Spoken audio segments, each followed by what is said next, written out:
dhaabdee soomuu qabdi. Sooma ji'a lamaa walitti dhaabdee haasomtu.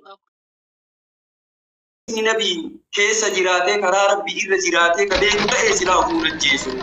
Inni qaramaa wanni hin taane nama tuyyuu naa beekuu dhabe malee jechuudha. Dubbii tana mubaarak musammaa harka keessaa qaba. Akkamitti hojjettan? Ana miskiina biyyan beeku. Rabbu nama hin beeku. Innu feeta dhufeetiin jedhe mana keessa wali qabee qeerroon kun gara 50 mana keessa ijaara. Nam buddeenuma bichaa foon bichaa qopheessee xibsii bichaa qopheessee na waamese aani.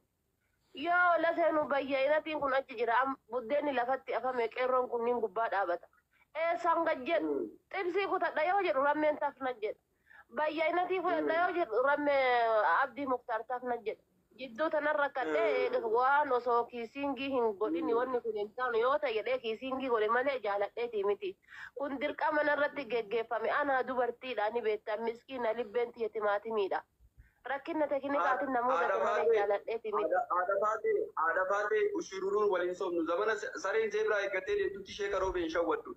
Jaalattee jala qabatte abbaan giddiin nama dhuggatu hin jiru. Dubartiin akka of tiisiteetti maraa jala qabatte fedha keetiin jala qabatte maraa. Fedha makeetiin jala qabattee martuu si dhungate warri feemasii jechuun martuu taraa sitti taree si dhungate dhugaa dubbachuu wayyaa dhugaa dubbadhu du'i har'as boris obboleettitiyya. Kanaaf wanni dabree rabbi siillee haadhiisu mubaarak musammaa kamanatti guuree dargaggoo si dhungachiisisanillee rabbi haadhiisu rabbii keessan. Maashii garoo garabee ati akka dhungachiisu dhungadhaadhee fidiyaa keessummaan si maddeenoo. Sari kuen sari follow goda mana kana. Ara na kaunti sa simbetan. Gocha kana baadate mubarak musamma jennata seenani le isa duubaan caamma godhadhee seena. Wallahi wallun gadda dheetii hin waamnaan. Nama seetan hunda keessa walitti waame. A'udhu billah. Ta'aa jiru. Kiisiin jechuudha. Kan inni hodhuu jammare hin arge. Astaghfirullah. Ramme koba wamte tinken nasi fida jira ramme ndura kenna ramme rafrat yette no wamne onnan galchine kifili hanketitti aha kifili got sidunga techuda sanna dunga tere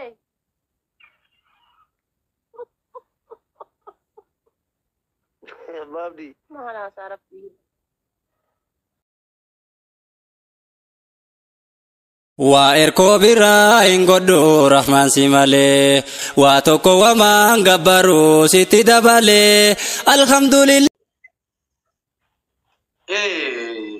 waan isin jettan illee dhagaa jiru ani waa'ee ajjechaa irra jirtanii ajjeesuuni obboleessa kiyya namni dhugaa yookaa waatu mana keessaa miidha dhugaa akka dhugaatitti hin miidhama mana keessaa ni miidhama abdiin kunooti kuno abdiin kuno bukkee keessan jirala baga dhufee abdii kiyya barakati faatu kabajamii baga rabbi lubbuullee si baase qalbii osoo ta'u amma kun nagaritti adeemu namni dhugaadha mana keessaa uumatu itti ija baataa yookaa waa hedduu tahaa namni waa hedduu ta'u malee gara lubbuun tiiku garuu waa hedduu hojjetutu jira nabiin keenya alayhi salaatu wassalaam waa'ee nama ufajjeesee kanarratti dubbatanii istaajala ufitti ariifatee jedhan namni nama ufajjeesee ufitti ariifatee jedhan ufitti ariifate jechuun maal jechuu jedhan walii ulamaa qadara malee du'aa namni waan rabbi isaa katabe malee du'aa guyyaa isaa malee du'aa jedhan ufitti ariifate jechuun qadara malee hin du'u dhugaadha sababa ariifannaa ufitti ta'ee jecha sababa ariifannaa ufitti ta'ee inni namni ufajjeesu kuni osoo rabbiin ammoo namni ufajjeese akkana tahaa ka beeku taate osoo karaa rabbii irra jiraatee hadiisni nabii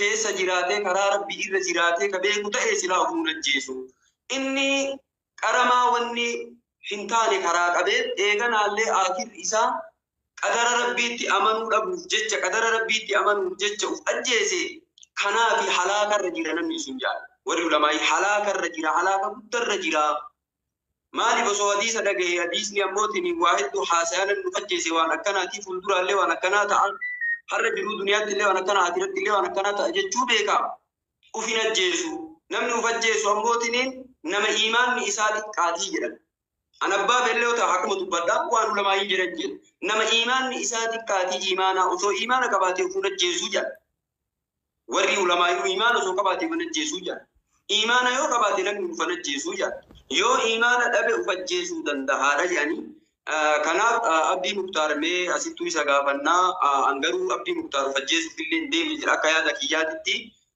yoo firaankii wayii na fakkaate malee garuu baga rabbiin si baasee alaa kulli haalitti irraa hubannaa mee abdii muktaar baga rabbiin si baasee sa'aatii kanaan illee si ga'ee namni riskii ofii malee hin du'u umriin isa ga'u malee illee hin du'u namni ufajjeese illee abdii muktaar ni beeyta hadii isaanillee rasuulli rabbi alayhi salaatu wassalaam namni haadaan ufajjeese haadaan guyyaa qiyamaa ufajjeesaa ka'a namni billaan ufajjeese billaan ufajjeesaa ka'a jedhe nabi alayhi salaatu wassalaam amma sadiisa keessatti ammoo abadan mu'abbadaa jechuun jira ibidda keessa seena abadii mu'abbadii jechuun abad jedhee yuun dhiibne nabi mu'abbadiin irratti ta'akiida godhee jabeesse kanaaf maaliif akkas gochuu dandeettu obboleessa keenyaa saba keenya saba Oromooti Oromoo Islaamaati maaliif wanni suni abdii muktaar baga rabbiin umrii si kaayee baga rabbiin si baaselleedha. Naam. Galatoomaa sheekaa waan biraatis miti ammaaf waan akkana jedhee dubbachuu waan hin feenee fi garuu ima dubbadha. Ammaaf garuu akkana jedhee ofuma kiyya dubbachuun barbaanne kaleessas kanumaaf callisee ammas osoo san nagaafachuu baattanii jedheeti yaada.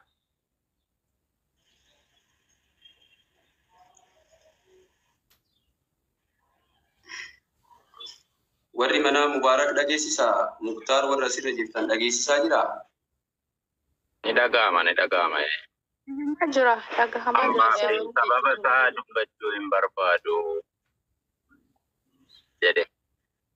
Akkasiin ta'e. Yaa akkasii. Maali jennaan abdii Muktaar namni keenya beekaa dhiisii kuunuu nu fayyada. Sabni keenya Oromummaa walii qabnaa Islaamummaa walii qabnaa kuunuu nu fayyada. Haa ta'u namni haga deemu ammoo waliif isa namni keenya ammoo haga jiru faayidaa waliin beeku gaafa du'e bichaa ebalullee du'a jedhe.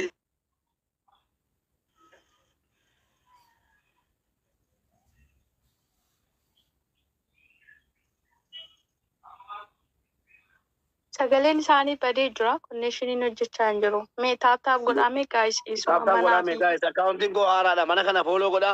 Laayif goolii push godha guutaa. Fooloo godha. Taaptaap godhame. Laayif goolii guutaa. Push godha. Abdii Muktaar kanas ta'e sanasi abbaan barbaade waan barbaade jedhu baga rabbi ilmoo keetti si hambiseeti. Yaa galatoomii namni waan jedhu waan namni jedhu waa hedduu jedhaa jira ma san argeetumaan usaan sun rakkoon qabu san dantaan qaban saniif garuu ammaaf gaafii ishee kan gaafateef ammaaf deebii akkasitti siif deebisuun barbaada ammaaf haasa'uu hin barbaanne jechuu fedheeti. Yoo ati waa goote yookiin duute yookiin dalaate ayye akkanan seene jedha namni keenya. Wama marabu lubbuun gaafa rabbii baasee malee baatuudhaaf haftee baga rabbi si hambisee inshallah rabbiin dogoggora kanarraa nu haa eegu si haa eegu. Sheekaan obee deebitanii.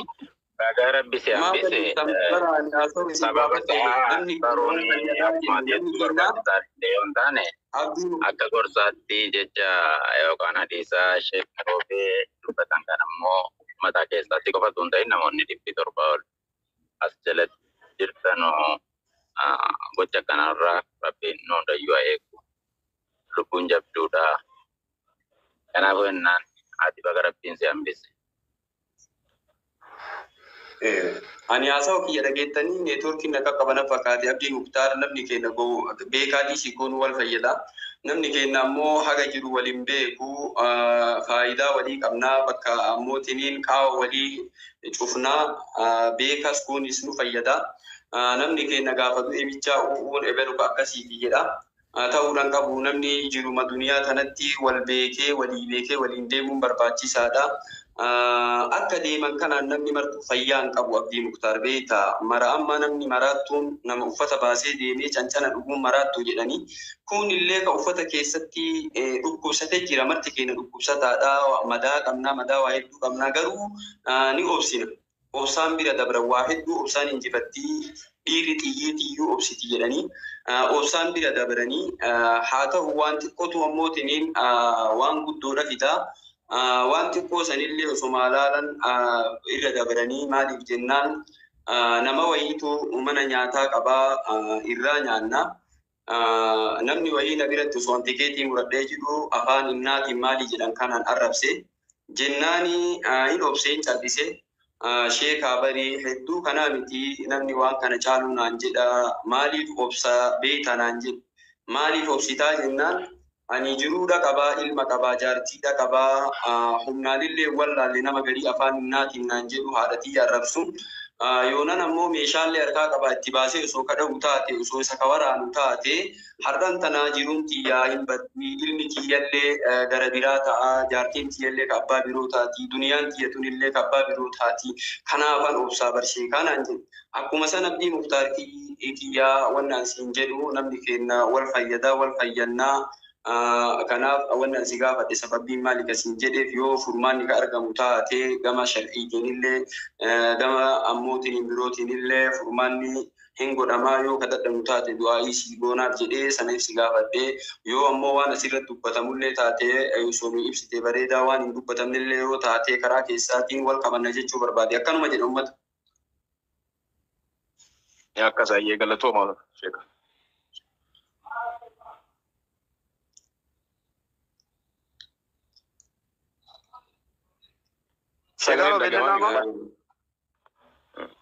Dhaamsi ana sirratti namaa dhaamu ammoo jiraate mubaarak musammaa sa'aatiin salaataan itti ga'ee kullii keessaniifiyyuu abdii muktaar baga rabbii umrii si haa kaawwan mallee shanii kee waliin maatii kee waliin rabbii umrii si haa dheeressuun jedha. Namni dalagaa namaatti seentanii ajandaa godhattan hedduudha abdii muktaar kun amma lubbuu fi baasuuf deeme jedhee namni hedduun haasawa godhame san keessatti namni kennaa qabrii rasuulli rabbi alayhi salaatu wassalaam zuru qabrii ziyaara fa'inaa tuzakkiru akiraa isin yaadachiifti nuun jedhan malee qabriirra dhaabadhaa ashoofa taphadhaa hin jennee namni kenna qabriirra dhaabatee abdii muktaar dhufuu hedaayaa warra azaaba keessa jirtanii oo abdii muktaar eegaa jechuun abdii muktaar warra jahannam jechuu eenyutu nama sanitti warra ibiddaati jechuu eenyutu itti si nabiyyiiti nabiyyiin nabi muhammad nabiyyiin eeganaa dhufu hin jiru warri geeybaa beeku hin jiru namni geeybaa beeku hin jiru kanaaf obbolowwan kiyyaa rabbitu harkaa qabanu maraa kan jannata seenuuf ka azaaba seenullee rabbitu beekaa haa ta'u namni qabrii irra dhaabatee silaa waa'ee qabrii wayita irra dhaabatu sun gorsa namaa kennee gorsa babbareedaa irraa fudhatanii ufiillee qalbiin isaa hin jiitii jechuu malee achirra dhaabattee haga'ummaa ilmi namaa qalbiin isaa goggoydee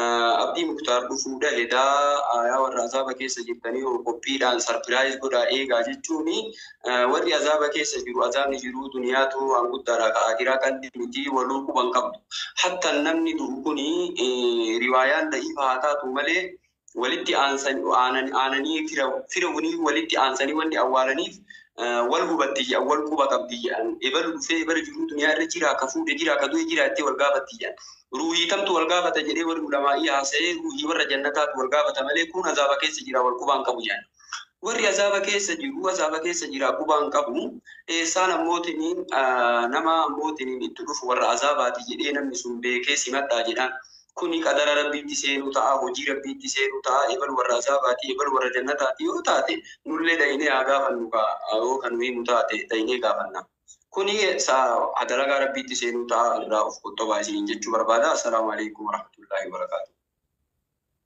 Waalaikum salaam warahmatullahi wabarakatuh. Eenyuun silaa kan jahannamaati jedhee qabriirra dhaabatee viidiyoo hojjete.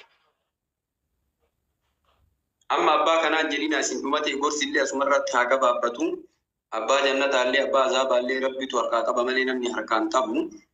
Garuu ilmi namaa keenya gana fagaatu azaaba wal jaalachuu jechuun ibiddaan wal jaalachuu jechuun namni keenya namaa hin numa warra saba Oromoo kana maaluma rabbiin nu godhesi maaluma keessattuu Oromoo Islaamaa maalumaaf waan hin taane walii yaanna jiruu duniyaatti waan gaarii walii yaanne akhiratti illee waan gaarii walii hin yaannu mee simman garii namoo manni qabrii manni jannata keessattuu uumaa biraa rabbiin itti uumuu dabal'aadha. Jannata illee namni gariin waanyinaa bal'oodha mana qabaleen se'inaa. Jannanni bal'oodha mana qabaleen se'inaa. Uumaa biraa rabbi itti uumaayu. Kanaaf ibiddaan waliin jaalatinaa namni diinnu ibiddaan waliin jaalatu obbolowwan kiyya akkamitti diinni ibiddaan wal jaalataa diinni nuti ammoo tiniin akkamitti waan akkasii waliin jechuun qabnu keessattuu viidiyoo waraabnee miidiyaa irratti baanee abdii muktaar dhufaa jira waa warra azaabaati eegaa jechuun ani likkin mallee wallaahi hin mufadhe likkin mallee na dhagahame akka nama tokkootitti akka malee na dhagahame gochi kun sirrii miti wal deeffadhaa wal sirreeffadhaa wayita kaanuu namni kennaa yoo tapha ebalu abbaa maaliitu qaba yoo jedhan Oromoon bira dhaabatti laakiin ammoo namni hagan umara hammeenya waliillee yaadun jiru lubbuunillee qalbii miti baatun deebitu ilmi namaa uma jiraate nama fayyada malee yoo du'e maa faayidaan qabu namni kenna yoo jiraate bareeda. Kanaaf jiruudha ammootiin du'aan waliin jaalatinaa isiniin jechuu barbaade nama qalbiin gugguydee akira dabri malee wallaahi wanni akka qabrii waa nama sodaachisu hin jiru osoo qabeetan taate. Wanni akka qabrii nama sodaachisu hin jiru qabriidha dhaabatanii kalimaa san haasa'u jechuun qalbiin nama gubbubu jechuun imaan irraayyuu hattan qalbiin nama gubbubu jechuu bakka kanaaf ta'uudhaan qabu buleewwan kiyyaa. Assalaamu alaikum warahmatullahi wabarakatuh.